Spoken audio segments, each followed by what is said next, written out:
Christina Didio, and today you're cooking from all angles. Today we're going to be making a risotto Milanese. Now, this is the dish that if you really want to impress someone or just have an easy, fantastic dish underneath your belt, this is the one for you. So if you want to take a look over to your right, you'll see all of the ingredients that we'll be using today. So we'll be cooking with an arborio rice. Now, arborio rice is an Italian rice, and it has a higher starch content, which creates a really rich sauce for the dish. We're also going to be cooking with butter, onions, garlic, olive oil, white wine, and you have a choice between a vegetable or a chicken stock. Today I'll be using a vegetable stock so that this dish is vegetarian. Also, a really wonderful spice we'll be cooking with today is saffron. I'll explain more about that later. And to top it off, we'll add some Parmesan cheese, because everyone likes cheese, right? Follow me. If you want to take a look to your left, there's some fun ingredients about the ingredients we're going to use today. Also, if you get lost whenever I'm talking, take a look behind you, and there's the recipe to follow. So, I grabbed all of the ingredients that I need for prep work. For this recipe, all we need is garlic and an onion. So this is typically what you would see garlic as in the store or like on pizza or roasted, but how do you take this monster and take it to this? Well, all you have to do is slam it against the counter with a little bit of force, and you have yourself some nice little garlic clove sections. So just because I slammed it doesn't mean we're done yet. So you still have to, if you take the garlic and put your knife like this and hit it, you'll be able to get this outer exterior off. This is the peel, and once this is all gone, we are ready to chop. Okay? So, garlic can get kind of slippery if you haven't worked with it before. So what I like to do is add a little bit of salt, not too much, and this is going to cause some friction and traction for the garlic clove itself. That way when you're cutting it, it doesn't slide around, and it also reduces your risk of cutting yourself. And salt's pretty yummy. Alright, so the garlic, we're going to want it to be really finely chopped. If you have a garlic press at home, that's also another good way, and you can avoid all of the cutting. And you can use a garlic press in probably 2 seconds. But seeing as I don't have that, I'm just going to keep running my knife over this. Alright, perfect. So from there, we're going to move to an onion. Now, I have seen people peel an onion skin layer by layer by layer. That's extremely unnecessary. There's a 3-step process that I like to use, and if you put the onion on the side and cut straight down the middle, like this, you're going to be left with 2 pieces. Put your piece flat side down and cut the end that isn't hairy. Now you're left with the hairy end and the skin. From there, you can peel the outer layer of the onion. As easy as that. And it's also important to make sure you peel the outer layer because it also harbors a lot of toxins and bacteria, because onions are an absorptive surface for the air particles. Also, if you want to take a look, there's going to be a grid mark system that you can use that's already in place on the onion, so it's just that much easier. So if you follow your knife down all of those lines, it's a pretty strong onion, and cut down the middle, it basically chops itself.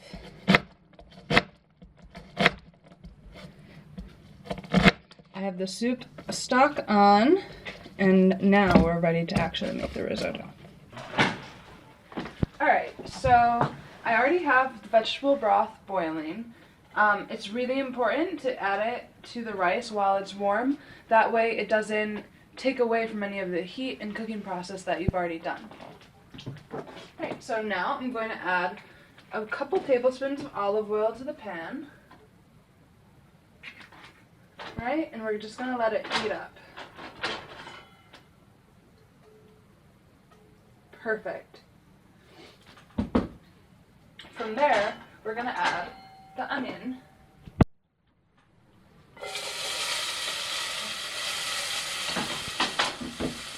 We want to wait until the onion is almost nearly translucent to add the garlic.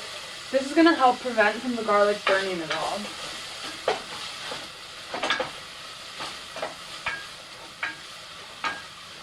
This process of cooking the onion down should take only a couple minutes, 2 to 3.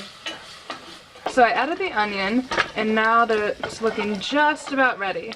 Notice how there isn't any brown marks and it's just translucent enough. From here, I'm going to add the garlic and let that marry with the onion. It smells amazing right now.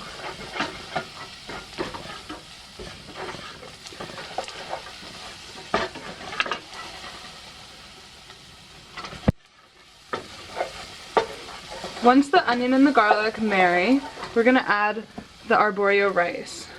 Okay? Notice how this is a short grain rice, and it's very specific. So, the reason we're adding this before we add any water is so that we can toast it.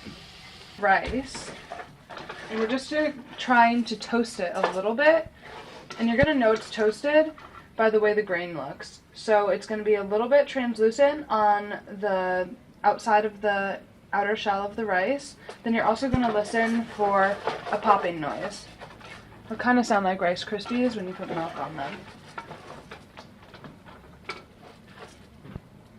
Perfect, perfect.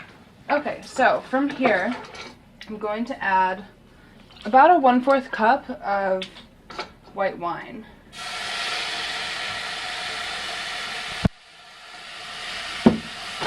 Once the wine has absorbed into the rice, that's when we're going to start adding our stock.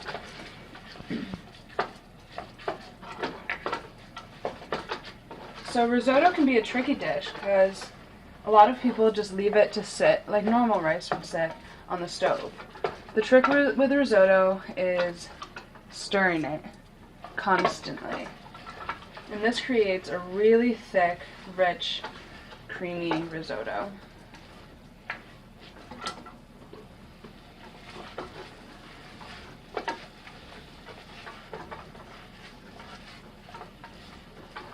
Right, we're going to add just some salt and pepper.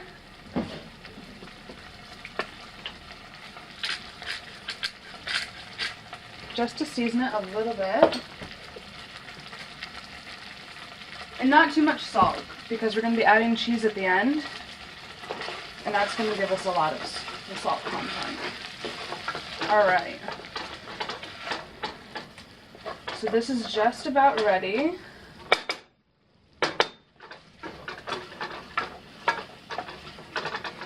Smells amazing.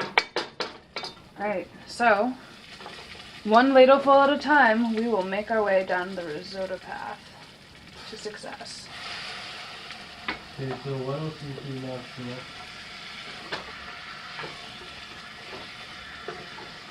What? What else do you need to do now?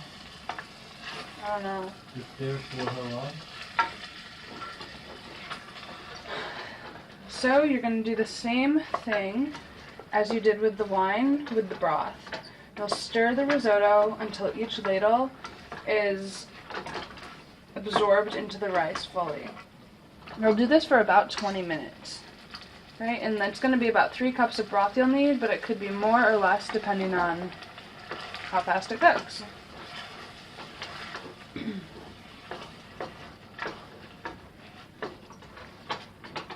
Okay.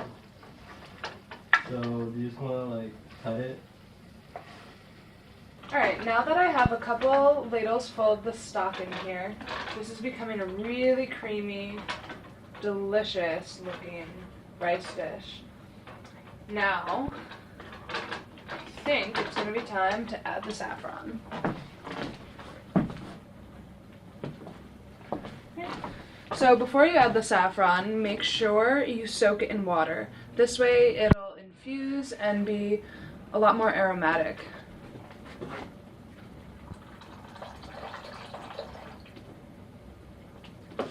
again, with the saffron liquid, stir it until it's absorbed.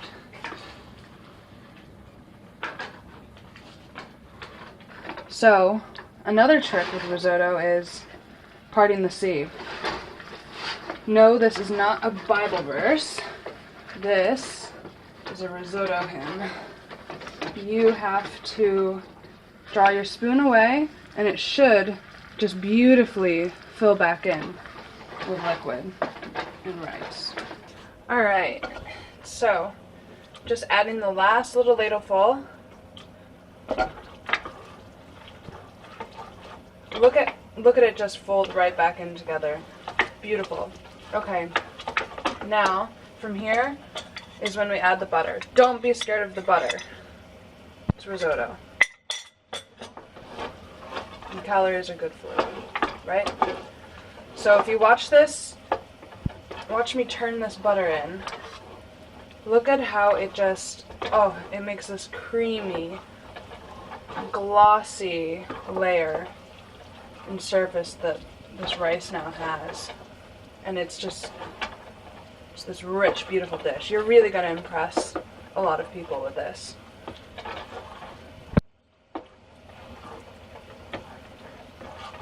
Alright, now we're going to add about 1/4 cup of cheese, grated Parmigiano Reggiano,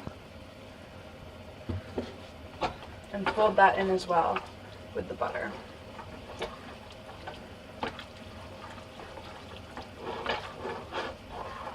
Beautiful, beautiful, beautiful. Look at it. Look at me part the sea and it just fall in together.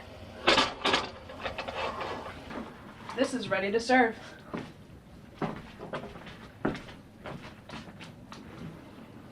Okay. So risotto should, just how it was in the pan, just fall beautifully. And the sides should separate a little. When we jiggle it, it should just fill the bottom of the plate. Alright, for this we're going to garnish it with some fresh shredded cheese, a little fresh olive oil, just a touch, and some parsley. Beautiful. So now our risotto is done, and thank you for watching. See you all next week on Cooking from All Angles.